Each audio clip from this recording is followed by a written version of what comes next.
Ladies and gentlemen, welcome aboard our McDonnell Douglas DC-88 spaceliner for today's mission to Mars. The captain has asked that you remain in your seats at all times, and please, no smoking. Attention, please. Folks, this is Third Officer Collins speaking.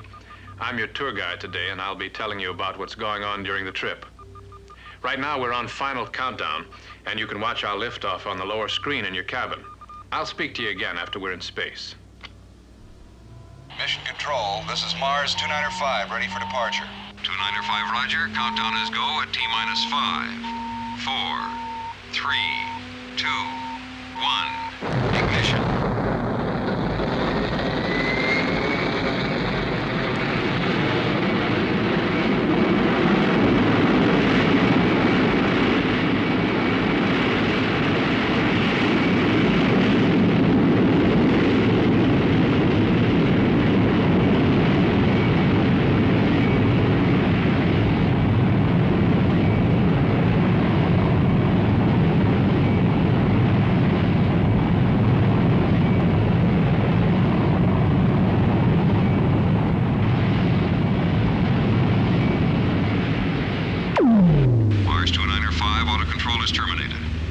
Hyperspace penetration. Good luck. 295. Ladies and gentlemen, we've just dropped our booster engines, and in a moment we'll make what we call a hyperspace jump, the new method of space travel which enables us to cover enormous distances in seconds. On the side screens, our ship's computer has drawn a diagram of our solar system, and we'll tip it over and move in closer so you can see where we're going. You'll notice that the orbital velocity of the planets is exaggerated, but as we approach the inner planets, you can see that they move at the proper relative speeds. Earth and Mars are anywhere from 35 million to 240 million miles apart at times, which used to make a trip to Mars pretty tricky. For example, spaceships had to follow a curved path for about 8 months to intercept Mars when it reached a certain spot. It was like having to hit a golf ball in California hard enough and accurately enough to make it go through one particular window of a train arriving in Florida that much later. Today, it's much easier. We simply launch out into space until we reach Mars Acquisition Velocity, or MAV. Then we generate a hyperspace field around us for a short time. When we switch it off, our spacecraft is approaching Mars. Back in the 70s and 80s, this would have seemed like science fiction, but today it's routine, and we... Attention all stations, hyperspace penetration now commencing. Secure all ship operations.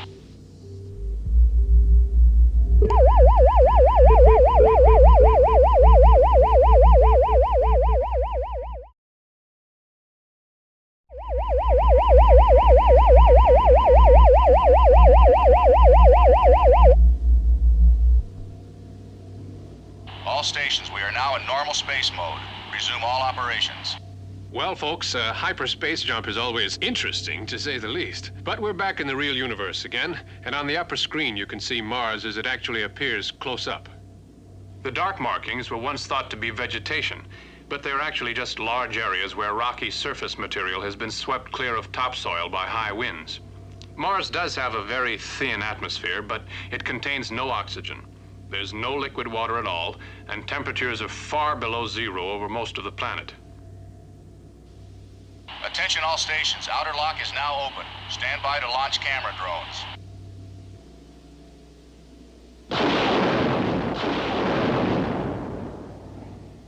Those small unmanned rocket ships you see leaving us will shortly be sending back television pictures as they fly near the surface, but we'll continue our view from orbit also. Through telescopic lenses, Mars looks even more barren, and there's definitely no sign of it being inhabited. As we know now, some things once thought to exist on Mars turned out to be only illusions, such as the famous Martian canals. But it does have some natural features that are almost as amazing. For example, this gigantic rift in Mars' surface called Mariner Valley. It's over 3,000 miles long, 10 times bigger than the Grand Canyon back home. And for a planet that's only half the size of Earth, that's pretty impressive. This superimposed outline of the United States will give you an idea of its size. Here's a closer view of the section of the rift one of our camera craft is approaching. In a few seconds, we'll have the picture it's sending back, so watch the side screens, please. There's the picture.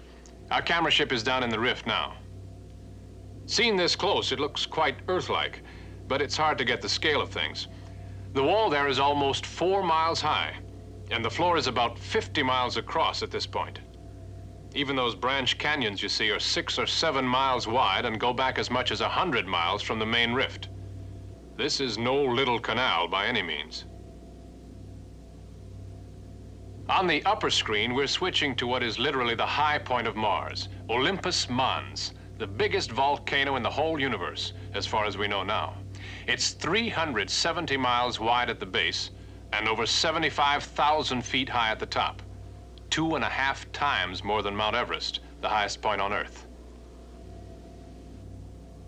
Now on the side screens is the picture from our other ship as it approaches the top of the cone. In just a moment, it'll drop down into the caldera, and you can see how big it really is. On Earth, the largest calderas are up to 10 miles across, but that's 40 miles to the opposite rim. Olympus appears to be extinct now, but just imagine what it was like when that entire area was a sea of boiling lava. Scientists estimate it was... Just a moment, please. Spacecom, we show a loss of signal on remote 2. Impact count is rising. Ladies and gentlemen, our camera ship has been knocked out of control by a shower of meteoritic particles. We may encounter the same conditions and... Spacecom, this is Operation. We have damage to primary ACS. Emergency, stand by for space warp.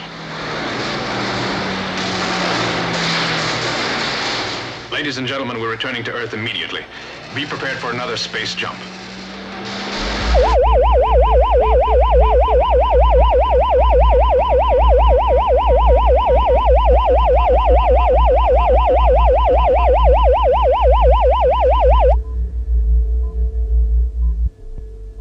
Mission Control, this is Mars 295. We are terminating emergency space warp. Are we cleared straight in? 295, this is Mission Control. Affirmative, your last transmission. You are priority 140 set. Auto-control is locked on, and we are counting to retro fire. 295. Ladies and gentlemen, as you can see, we'll be on the ground soon. Everything's all right now, but that was a close call. Actually, the chances are 1,000,000 to 1 against meeting another emergency like that, so please fly with us another time. There's a lot more to see on Mars. Now, please stand by for touchdown.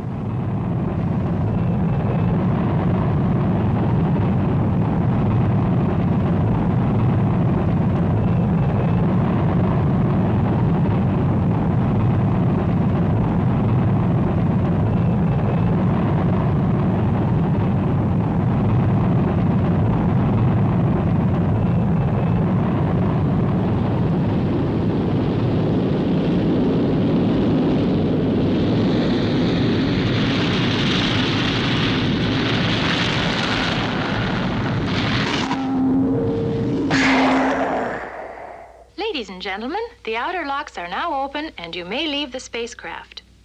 Thank you for flying McDonnell Douglas today, and we hope to see you again soon.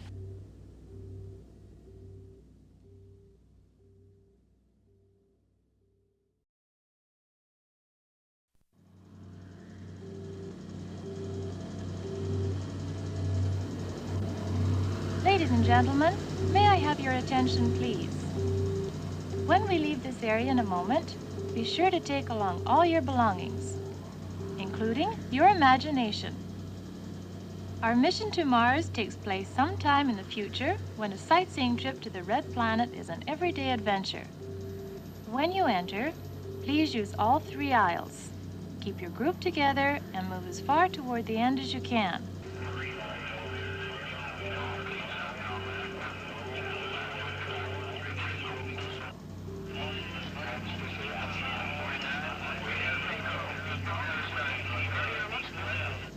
Ladies and gentlemen, this is our McDonnell Douglas Mission Control Room at Disneyland Spaceport. The Director of Operations has been expecting you, and while we're waiting for our flight to be called, he'll take a few minutes to describe what's going on. Excuse me. Mr. Johnson, all the passengers for Flight 295 are now in the boarding area. Thank you. Welcome to Mission Control, space travelers. The first part of your trip to Mars today will be directed from this room, and so will your landing when you return to Earth. As you can see on the large screen behind me, we're keeping track of things on one of our many manned space stations now in orbit, while the small screens below show other activities being monitored by Mission Control. I'll have them repeated on the upper screens for you also. SSL, this is instrumentation. Roger. SPO, start port recorders and TV video tape recorders. Will go. Now on the large screen again, you see a scientist aboard the space station at the controls of a large telescope trained on the sun. This kind of solar research was begun back in the early 1970s by the Skylab astronauts. And time-lapse pictures from space like this are revealing new facts about how the sun produces energy, which may help us solve some of our own energy problems on Earth. This is a very interesting part of the station, where special manufacturing processes are carried out under weightless conditions. Here you see a close-up picture of a groove being melted in a stainless steel plate. Done in zero-G conditions, this imparts a quality to the metal we can't get under Earth gravity. Mission Control, this is Spacelab 09er. Stand by for new video on B channel. And now, through an onboard microscope and time-lapse camera, we can see the way crystals form in zero-G. Capcom, this is Spacelab 09er. Request you transmit this recording to Crystallography Lab, Huntsville. Over. 09er, this is Capcom. Roger your request.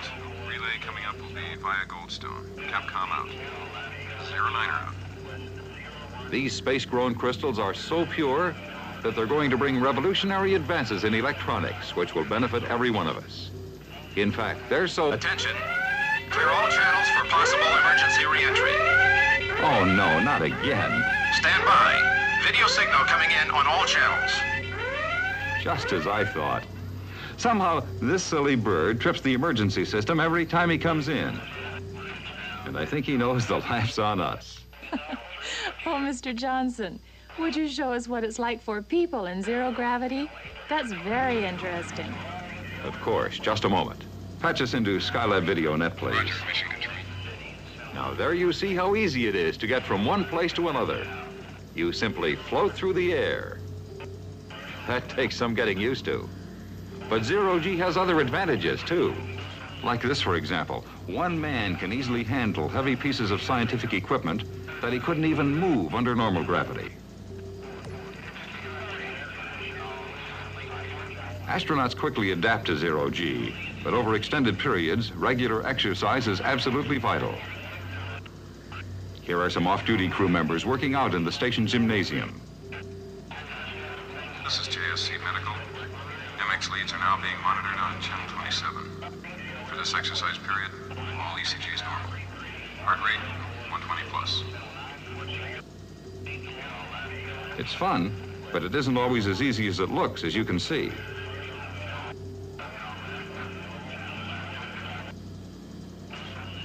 With a little practice, though, you can do tricks that would make a circus acrobat turn green with envy.